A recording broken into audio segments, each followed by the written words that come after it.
السلام علیکم ناظرین۔ دائی کی حیات اسلام کی حیات ہے اور دائی کی موت بھی اسلام کی حیات ہے۔ مسند احمد میں ہے کہ رسول اللہ صلی اللہ علیہ وسلم فرماتے ہیں کہ گزشتہ زمانے میں ایک بادشاہ تھا، اس کے یہاں جادوگر تھا۔ جب جادوگر بوڑھا ہوا تو اس نے بادشاہ سے کہا، اب میں بوڑھا ہو گیا ہوں اور میری موت کا وقت قریب آ رہا ہے، مجھے کسی بچہ کو سونپ دو تو میں اسے جادو سکھا دوں۔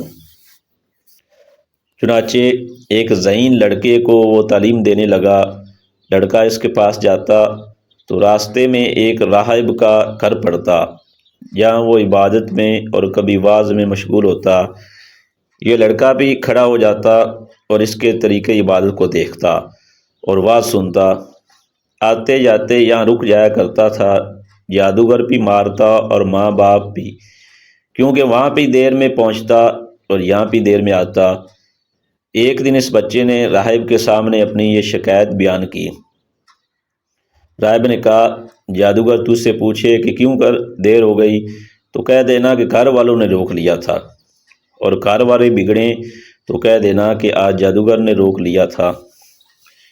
یوں ہی ایک زمانہ گزر گیا کہ ایک طرف تو وہ جادو سیکھتا تھا اور دوسری جانب اس راہب سے کلام اللہ اور دین سیکھتا تھا۔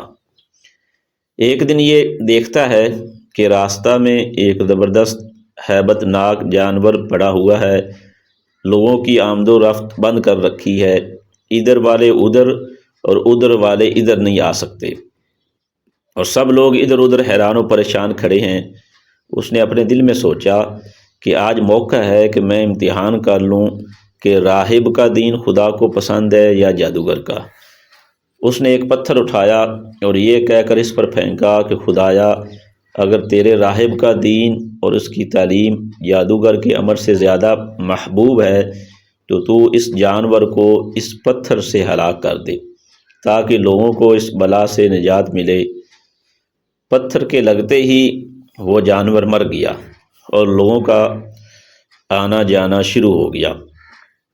پھر جا کر راہب کو خبر دی تو اس راہب نے کہا، پیارے بچے، تو مجھ سے افضل ہے، اب خدا کی طرف سے تیری آزمائش ہوگی، اگر ایسا ہو تو کسی کو میری خبر نہ کرنا۔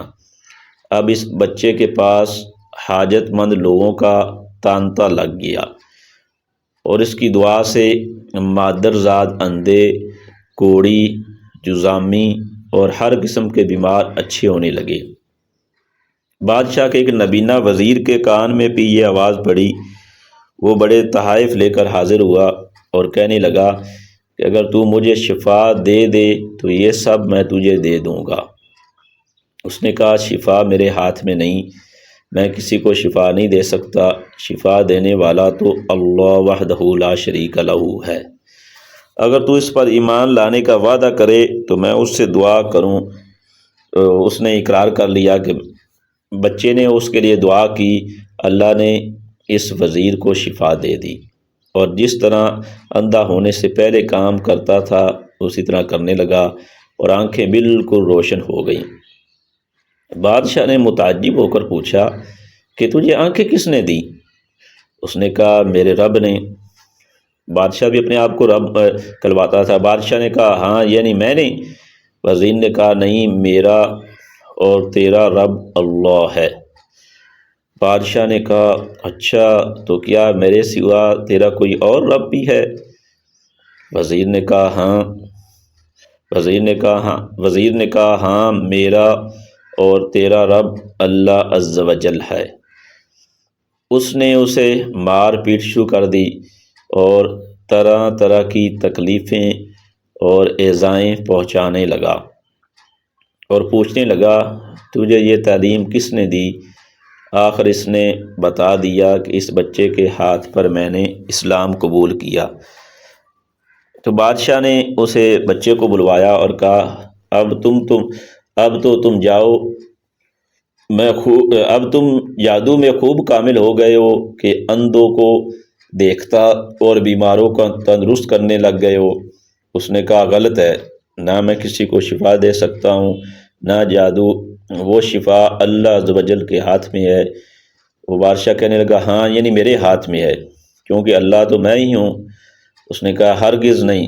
کہا پھر کیا تو میرے سوا اور کسی کو رب مانتا ہے؟ تو وہ لڑکا کہنے لگا ہاں میرا اور تیرا رب اللہ تعالی ہے۔ اس نے اب اسے بھی طرح طرح کی سزائیں دینی شروع کر دیں، یہاں تک کہ راہب کا پتہ بادشاہ نے لگا لیا۔ راہب کو بلا کر اس سے کہا کہ تو اسلام کو چھوڑ دے اور اس دین سے پلٹ جا۔ اس نے انکار کیا تو اس بادشاہ نے آرے سے اسے چیر دیا اور ٹھیک 2 ٹکڑے کر کے پھینک دیا۔ پھر اس نوجوان سے کہا کہ تو بھی دین سے پھر جا۔ اس نے بھی انکار کیا تو بادشاہ نے حکم دیا کہ ہمارے سپاہی اسے فلاں فلاں پہاڑ پر لے جائیں اور اس کی بلند چوٹی پر پہنچ کر پھر اسے اس کے دین چھوڑ دینے کو کہیں۔ اگر مان لے تو اچھا، ورنہ وہیں سے اسے لڑکا دیں۔ چنانچہ یہ لوگ اسے لے گئے۔ جب وہاں سے دھکا دینا چاہا تو اس نے اللہ تبارک و تعالیٰ سے دعا کی، اللہم اکفینیہم بما شئت، خدایا جس طرح چاہ مجھے ان سے نجات دے۔ ساتھ ہی پہاڑ ہلا اور وہ سب سپاہی لڑک گئے، صرف وہ بچہ ہی بچا رہا۔ وہاں سے وہ اترا اور ہنسی خوشی میں پھر اس ظالم بادشاہ کے پاس آ گیا۔ بادشاہ نے کہا یہ کیا ہوا؟ میری سپاہی کہاں ہیں؟ فرمایا میرے خدا نے مجھے ان سے بچا لیا۔ اس نے کچھ اور سپاہی بلوائے اور ان سے کہا کہ اسے کشتی میں بٹھا کر لے جاؤ اور بیچوں بیچ سمندر میں ڈبو کر چلے آؤ۔ یہ اسے لے کر چلے اور بیچ میں پہنچ کر جب سمندر میں پھینکنا چاہا تو اس نے پھر وہی دعا کی کہ بار الہی جس طرح چاہ مجھے ان سے بچا۔ موج اٹھی اور وہ سپاہی سارے کے سارے سمندر میں ڈوب گئے، صرف وہ بچہ ہی باقی رہ گیا۔ یہ پھر بادشاہ کے پاس آیا اور کہا میرے رب نے مجھے ان سے بھی بچا لیا۔ اے بادشاہ تو چاہے تو تمام تر تدبیریں کر ڈال لیکن مجھے ہلاک نہیں کر سکتا۔ ہاں جس طرح میں کہوں اس طرح اگر کرے تو البتہ میری جان نکل جائے گی۔ بادشاہ نے اس سے کہا کیا کروں؟ فرمایا تمام لوگوں کو ایک میدان میں جمع کر، پھر کھجور کے تنے پر سولی چڑھا اور میرے ترکش میں سے ایک تیر نکال کر میری کمان پر چڑھا اور بسم اللہ ربی ھذا الغلام، یعنی اس اللہ تعالیٰ کے نام سے جو اس بچے کا رب ہے کہہ کر وہ تیر میری طرف پھینک، وہ مجھے لگے گا اور اس سے میں مروں گا۔ چنانچہ بادشاہ نے یہی کہا، تیر بچے کی کن پٹی میں لگا، اس نے اپنا ہاتھ اس جگہ رکھ لیا اور شہید ہو گیا۔ اس کے اس طرح شہید ہوتے ہی لوگوں کو اس کے دین کی سچائی کا یقین آ گیا۔ چاروں طرف سے یہ آوازیں اٹھنے لگی کہ ہم سب اس بچے کے رب پر ایمان لا چکے۔ یہ حال دیکھ کر بادشاہ کے ساتھی بڑے گھبرائے اور بادشاہ سے کہنے لگے اس لڑکے کی ترکیب ہم تو سمجھے ہی نہیں، دیکھیے اس کا یہ اثر پڑا کہ یہ تمام لوگ اس کے مذہب پر ہو گئے۔ ہم نے تو اس لیے قتل کیا تھا کہ کہیں یہ مذہب پھیل نہ پڑے، لیکن وہ ڈر تو سامنے آ گیا اور سب مسلمان ہو گئے۔ بادشاہ نے کہا اچھا یہ کرو کہ تمام محلوں اور راستوں میں خندقیں کھدواؤ اور ان میں لکڑیاں پرو اور ان میں آگ لگا دو، جو اس دین سے پھر جائے اسے چھوڑ دو اور جو نہ مانے اسے اس آگ میں ڈال دو۔ ان مسلمانوں نے صبر کے ساتھ آگ میں جلنا منظور کر لیا اور اس میں کود کر گرنے لگے۔ البتہ ایک عورت جس کی گود میں دودھ پیتا چھوٹا سا بچہ تھا وہ ذرا جھجکی تو اس بچے کو خدا تعالیٰ نے بولنے کی طاقت دی۔ اس نے کہا ماں کیا کر رہی ہو؟ تم تو حق پر ہو، صبر کرو اور اس میں کود پڑو۔ لہٰذا وہ عورت بھی کود پڑی۔ یہ حدیث مسند احمد میں بھی ہے، حدیث کی کتاب مسند احمد میں بھی ہے اور صحیح مسلم کے آخر میں بھی یہ حدیث درج ہے۔ نوٹ: حضرت عمر بن خطاب رضی اللہ تعالیٰ عنہ کی خلافت کے زمانہ میں اس بچے کو اس کی قبر سے نکالا گیا تھا، اس کی انگلی اسی طرح کی کنپٹی پر رکھی ہوئی تھی جس طرح کی بوقت شہادت تھی۔